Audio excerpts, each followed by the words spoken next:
ஸ்கூல்களில் மாற்ற வேண்டியதெல்லாம் நிறையா இருக்குது. கண்டிப்பாக இது ஒரு எஜுகேஷன் டிபார்ட்மெண்ட்டுக்கோ இல்லை ஒரு நல்ல அறிவாளிக்கோ என்னுடைய கருத்து போச்சுன்னா தயவு செய்து அதை கேளுங்க.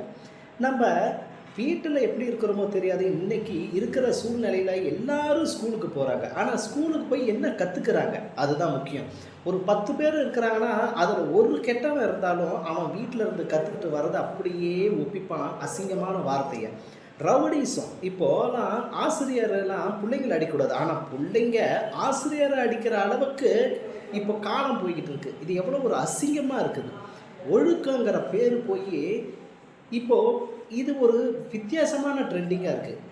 என்ன ஸ்கூலில் கற்றுத்தரீங்க? இன்றைக்கி ஜாதி இல்லை, மதம் இல்லை, எல்லாம் ஒன்றுன்னு சொல்லிட்டு ஒரு இடத்துக்கு வர இடத்துல ஒழுக்கம் முக்கியம். அந்த ஒழுக்கத்தை கடைப்பிடிக்கிறாங்களா?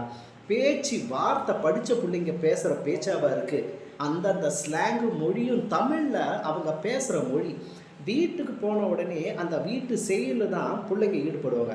ஆனால் கற்றுக்கும் பொழுது ஒரு பிள்ளைங்களுக்கு நீங்கள் என்ன கற்றுத்தரீங்களோ அதை போய் வீட்டில் அப்பா அம்மாவுக்கு அவங்க ஒப்பிக்கணும். இப்படி இல்லை இப்படி நடங்கன்னு சொல்லணும். இப்படி ஒரு கல்வியை கொண்டுகிட்டு வாங்க. போனால் இன்னமும் அந்த பழைய பழைய கதை மாதிரி மூட நம்பிக்கையில் அதிகமாக திணிச்சு இருக்கிறவங்களோட இந்த குழந்தைகளையும் திணிக்கிறாங்க.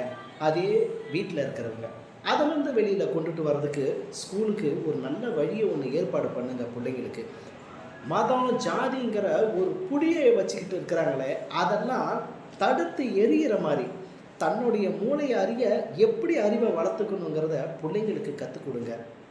எதை நம்பணும் எதை நம்பக்கூடாது இதுவும் படிப்பில் கற்றுக் கொடுங்க. என்னதான் அவ்வளோ புத்தகத்தை தூக்கிட்டு போகிறாங்க, ஆனால் இதில் என்ன கற்றுக்கிறாங்க?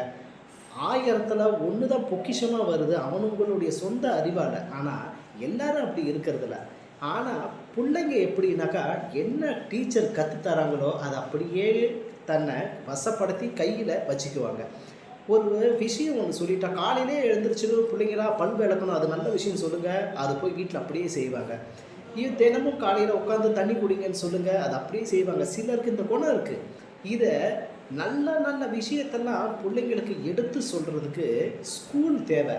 வீடுங்கிறது அந்தந்த வீட்டில் தனித்தனியாக அவங்களுடைய ராஜ்யம் நடக்கும். ஆனால் பிள்ளைங்க போய் இது இப்படி இல்லைன்னு இப்படின்னு வீட்டில் கற்றுத்தர அளவுக்கு ஒரு பாடம் இருக்கணும். அதுதான் என்னுடைய கருத்து.